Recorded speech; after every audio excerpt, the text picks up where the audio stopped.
बंधु माने सतर्क रुहंतु। गणना आरंभ होईछि। एक नूतन अध्याय आरंभ होबाकू जाउछि एवं आपण गत 24 रु 48 घंटा मध्यरे एहार 5टी दृढ़ संकेत पाई सारिछंती। तथापि आमे जाणु जे आपण अजाणतरे सेगुड़िको अणदेखा करिछंती। तो आज आमे आपणको एही संकेत गुड़िको प्रकाश करिबाकू जाउछु। शुणु एवं सेगुड़िको ध्यानर सहित पालन करंतु। आमे व्याख्या करिबो जे आपणकर भाग्य किपरि वृद्धि पाइब, समय किपरि परिवर्तन हेबो, आपण किपरि समस्यारु मुक्त हेबे एवं आपण किपरि एक नूतन अध्याय आरंभ करिबा पई आपणक जीवनर पुराना अध्याय को बंद करिबे।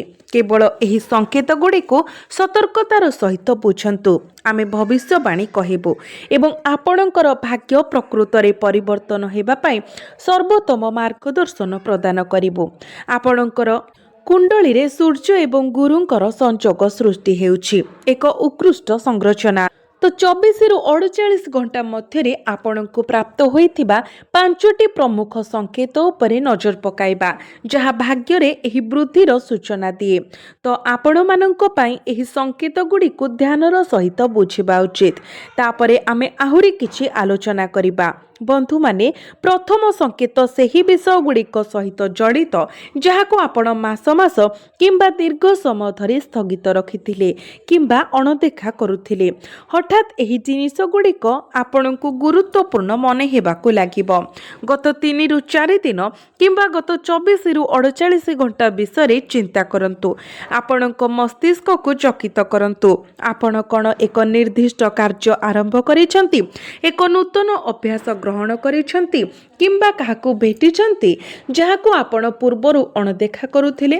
आपण जानिथिले जे एहा गुरुत्वपूर्ण, तथापि आपण एहा प्रति ध्यान देई नाहंती।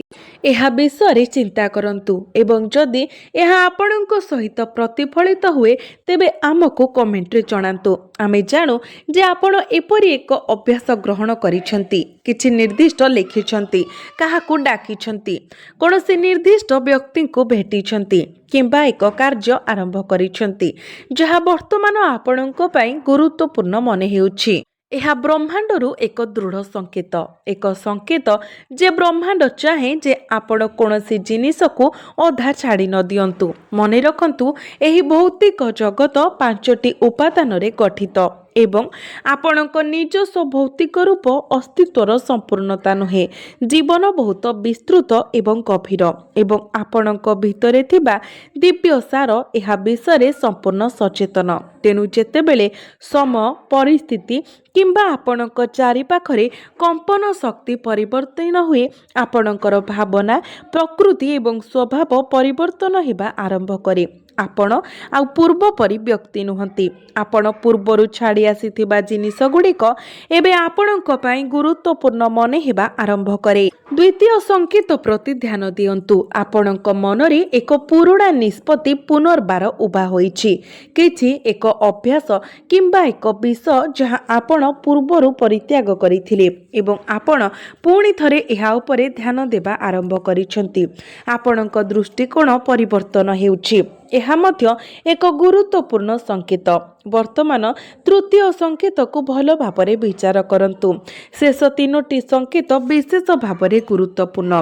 कोनोसी स्पष्ट कारण बिना आपणक मन भविष्यत आड़कू गतिशील होई रही थाए, जेपरि एक नूतन आरंभ गभीर भितरे प्रस्तुत हेउछि। आमे जेपरि कहिथिलु गत 24 रु 48 घंटा मध्यरे आपणक मन भविष्यत योजना, चिंताधारा एवं आगामी घटना गुड़िकरे व्यस्त होई जाइछि। आपण परिवर्तन को अनुभव करि पारिबे। एक नूतन आरंभ निकटतर हेबार एक अनुभव। आपण एहाकू आपणक अवचेतन भितरे गभीर भावरे अनुभव करूछंती। एबे चतुर्थ संकेत को भलो भावे सुनंतु। एक छोट मने हेउथबा घटना आशा ठारू बहुत गभीर प्रभाव पकाइछि। हुएत केही जणे कहिथिबा किछि किंबा आपणक जीवन रे घटिथिबा एक घटना एक छोट मने हेउथबा घटना होई पारे, जहाकू आपण साधारण परिस्थिति रे अणदेखा करिथान्ते, किंतु आउ नुहे। आपण सेई घटना को आपणक मन रे मूलपोछ करिबाकू देइछंती। एहा गभीर भावरे स्थिर होईछि। ଏବଂ ଆପଣଙ୍କ ମାନସିକତା ଉପରେ ଗଭୀର ପ୍ରଭାବ ପକାଇଛି। ସେହି ଘଟଣା କ'ଣ ଥିଲା ଆମକୁ କୁହନ୍ତୁ। ମୁଁ ଆପଣଙ୍କୁ କିଛି ସଂକେତ ଦେଉଛି। କିଛିଙ୍କ ପାଇଁ ଏହା ଏକ ଗୁରୁତ୍ୱପୂର୍ଣ୍ଣ ଫୋନ୍ କଲ୍ ଥିଲା, ଅନ୍ୟମାନଙ୍କ ପାଇଁ ଏକ ଅର୍ଥପୂର୍ଣ୍ଣ ସ୍ୱପ୍ନ କିମ୍ବା ହୁଏତ ପରିବର୍ତ୍ତନର ହଠାତ୍ ପୂର୍ବାଭାସ। ଆପଣ ହୁଏତ ବିଷାଦର ଅନୁଭବ କରିଥିବେ, ମନ୍ଦିରର ଘଣ୍ଟା ବାଜିବା ଶୁଣିଥିବେ, ନିଜକୁ ଈଶ୍ୱରୀୟ ମନେ ପକାଇଥିବେ କିମ୍ବା ମନ୍ତ୍ର ଜପ କରିବାକୁ ଇଚ୍ଛା ଅନୁଭବ କରିଥିବେ। ଏଗୁଡ଼ିକ ଛୋଟ ଘଟଣା ପରି ମନେ ହୋଇପାରେ, ତଥାପି ସେମାନେ ଆପଣଙ୍କ ଅନ୍ତରକୁ ଗଭୀର ଭାବରେ ପ୍ରଭାବିତ କରିଛନ୍ତି। ଆମକୁ ମତାମତରେ ଜଣାନ୍ତୁ। ଏବେ ଏଠାରେ ପଞ୍ଚମ ଏବଂ ଅତ୍ୟନ୍ତ ଗୁରୁତ୍ୱପୂର୍ଣ୍ଣ ସଂକେତ ଅଛି। ଦୟାକରି ଆମକୁ କୁହନ୍ତୁ ଯେ ଆପଣ ଲକ୍ଷ୍ୟ କରିଛନ୍ତି ଯେ କିଛି ଲୋକ ଧୀରେ ଧୀରେ ଆପଣଙ୍କ ଜୀବନରୁ ଦୂରେଇ ଯାଉଛନ୍ତି, ଯେତେବେଳେ ନୂତନ ଲୋକ ଏବଂ ନୂତନ ସୁଯୋଗ ଆପଣଙ୍କ ଆଡ଼କୁ ଆକର୍ଷିତ ହେଉଛି। ମୂଳତଃ ଆପଣଙ୍କ ଜୀବନ କିମ୍ବା ବରଂ ଆପଣଙ୍କ ଗ୍ରହ ପ୍ରଭାବ ଏକ ପ୍ରକାରର ଫିଲ୍ଟର ସିଷ୍ଟମ ସକ୍ରିୟ କରିଛି ଏବଂ ଏହି ପ୍ରକ୍ରିୟା ସ୍ୱୟଂଚାଳିତ ଭାବରେ ପ୍ରକାଶ ପାଉଛି। ଆପଣ କେବଳ ଏହା ଘଟୁଥିବାର ଦେଖୁଛନ୍ତି।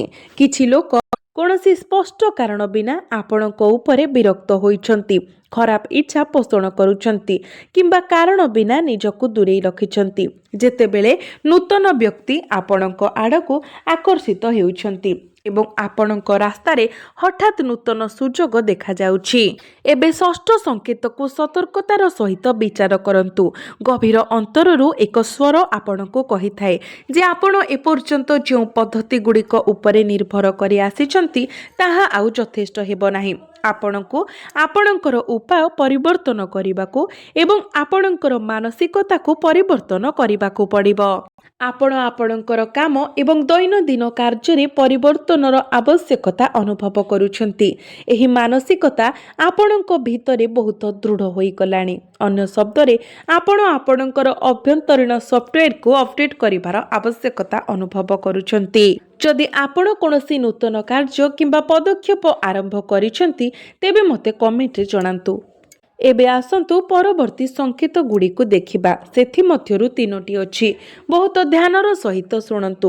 ସେଗୁଡ଼ିକୁ ହରାନ୍ତୁ ନାହିଁ କିମ୍ବା ଅଣଦେଖା କରନ୍ତୁ ନାହିଁ। ଆପଣଙ୍କ ଜୀବନରେ ପରିବର୍ତ୍ତନର ଗଭୀର ରହସ୍ୟ ଏବଂ ସୂତ୍ରଗୁଡ଼ିକ ଏଠାରେ ଲୁଚି ରହିଛି।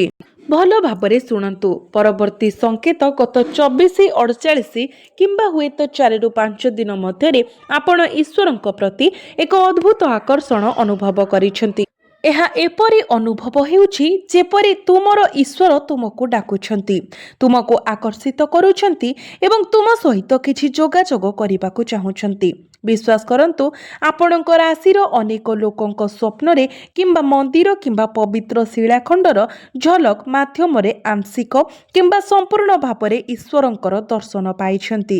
ଦୟାକରି କମେଣ୍ଟ ବକ୍ସରେ ମୋତେ ଜଣାନ୍ତୁ ଯେ ଆପଣ ଗତ କିଛି ଦିନ ମଧ୍ୟରେ ଆପଣଙ୍କର ବିଶ୍ୱାସ ଏବଂ ଆପଣଙ୍କର ଈଶ୍ୱରଙ୍କ ପ୍ରତି ଏହି ଗଭୀର ଆକର୍ଷଣ ଅନୁଭବ କରିବା ଆରମ୍ଭ କରିଛନ୍ତି ନା ନାହିଁ। ଏହା ଏକ ଗୁରୁତ୍ୱପୂର୍ଣ୍ଣ ସଂକେତ। ଏହାକୁ ଅଣଦେଖା କରନ୍ତୁ ନାହିଁ। ଏହା ସହିତ ଏଠାରେ ଆଉ ଏକ ସଂକେତ ଅଛି। ଆପଣ ଆଉ କିଛି ନଷ୍ଟ କରିବାକୁ ଚାହାନ୍ତି ନାହିଁ। ଏହାର ଅର୍ଥ ହେଉଛି ଆପଣ ଆଉ ଆପଣଙ୍କର ଟଙ୍କା, ଶକ୍ତି, କଠିନ ପରିଶ୍ରମ କିମ୍ବା ଭାବନାକୁ ତୁଚ୍ଛ ଲୋକଙ୍କ ଉପରେ ସମୟ ନଷ୍ଟ କିମ୍ବା ନିରର୍ଥକ କାର୍ଯ୍ୟରେ ନଷ୍ଟ କରୁନାହାନ୍ତି। ସଂକ୍ଷେପରେ, ଆପଣଙ୍କର ଧ୍ୟାନ ଲେଜର ତୀକ୍ଷ୍ଣ ହେଉଛି। ଆପଣ କେବଳ ଆପଣଙ୍କର ଲକ୍ଷ୍ୟ ଉପରେ ସ୍ଥିର ଅଛନ୍ତି। ଆପଣଙ୍କର ସମସ୍ୟାରୁ ମୁକ୍ତି ପାଇବାର ଏକ ଉପାୟ ଖୋଜୁଛନ୍ତି ଏବଂ ଆପଣ ବର୍ତ୍ତମାନ କିଛି ଅଦ୍ଭୁତ ଅନୁଭବ କରିଛନ୍ତି। ଭଲ ଭାବରେ ଶୁଣନ୍ତୁ। ଆପଣ ଏକ ପରିବର୍ତ୍ତନ ଲକ୍ଷ୍ୟ କରିଛନ୍ତି, ଯେଉଁଠାରେ ଆପଣଙ୍କର ଅନ୍ତର୍ଜ୍ଞାନ ହଠାତ୍ ତୀକ୍ଷ୍ଣ ହୋଇଛି, ଯାହା ଆପଣଙ୍କୁ ପରିସ୍ଥିତି ଏବଂ ଲୋକଙ୍କୁ ଉଲ୍ଲେଖନୀୟ ସଠିକତା ସହିତ ଆକଳନ କରିବାକୁ ଅନୁମତି ଦିଏ। ଉଦାହରଣ ସ୍ୱରୂପ, ଯେତେବେଳେ ଜଣେ ଅଜଣା ଲୋକ ପାଖକୁ ଆସି କଥା ହେବା ଆରମ୍ଭ କରନ୍ତି, ଆପଣ ତୁରନ୍ତ ଜାଣିପାରନ୍ତି ଯେ ସେମାନେ ପ୍ରକୃତ ନା ପ୍ରତାରକ। ସେମାନଙ୍କର କଥାର ସାରାଂଶ ସେମାନେ କେତେ ସମୟ ପାଇଁ ଆପଣଙ୍କ ସହିତ ଠିଆ ହୋଇପାରିବେ ସେମାନଙ୍କ ଦାବିର ସତ୍ୟତା ଏବଂ ସେମାନେ ଯାହା କହୁଛନ୍ତି ତାହା ପଛରେ କୌଣସି ଲୁକ୍କାୟିତ ଲୋଭ କିମ୍ବା ଗୁପ୍ତ ଉଦ୍ଦେଶ୍ୟ ଅଛି କି ନାହିଁ ତାହା ଆପଣ ମୂଲ୍ୟାଙ୍କନ କରିପାରିବେ। ମୂଳତଃ ଆପଣ ସଫଳତାର ସହିତ ଆପଣଙ୍କ ଶକ୍ତିକୁ ସଠିକ୍ ଦିଗରେ ପରିଚାଳିତ କରିଛନ୍ତି। ଆପଣ ଆପଣଙ୍କ ନିଜ ଜାହାଜର ମୁଖ୍ୟ ହୋଇଯାଇଛନ୍ତି, ଆପଣଙ୍କ ନିଜ ଭାଗ୍ୟର ଅଧିନାୟକ ଏବଂ ଏହା ସମ୍ପୂର୍ଣ୍ଣ ଗୁରୁତ୍ୱପୂର୍ଣ୍ଣ। ଏହା ବିଚାର କରନ୍ତୁ, ଯେପର୍ଯ୍ୟନ୍ତ ଅର୍ଜୁନ ପ୍ରକୃତରେ ତାଙ୍କର ଗାଣ୍ଡିବ ଧନୁ ଉଠାଇ ନଥିଲେ, ଭଗବାନ କୃଷ୍ଣ ତାଙ୍କୁ କେବଳ ଏହାକୁ ଉଠାଇବାକୁ, ଯୁଦ୍ଧ କରିବାକୁ ଏବଂ ଅଳସୁଆ ହୋଇ ବସିବା ବନ୍ଦ କରିବାକୁ ଅନୁରୋଧ କରିଥିଲେ। ଈଶ୍ୱର ଚାହାନ୍ତି ଯେ ଆପଣ ଆପଣଙ୍କ ଜୀବନର ଲଗାମ ନିଜ ହାତରେ ନିଅନ୍ତୁ, ତେବେ ହିଁ ଈଶ୍ୱର ଆପଣଙ୍କୁ ସାହାଯ୍ୟ କରିବେ। ସେଥିପାଇଁ ଏହି କଥା କୁହାଯାଏ, ଭଗବାନ ସେମାନଙ୍କୁ ସାହାଯ୍ୟ କରନ୍ତି ଯେଉଁମାନେ ନିଜକୁ ସାହାଯ୍ୟ କରନ୍ତି। ବନ୍ଧୁମାନେ, ଏହାକୁ ଭୁଲନ୍ତୁ ନାହିଁ। ଏହା ଆପଣଙ୍କ ପରିବର୍ତ୍ତନ ଏବଂ ଆପଣଙ୍କ ସୌଭାଗ୍ୟର ସୂର୍ଯ୍ୟୋଦୟର ଚାବିକାଠି।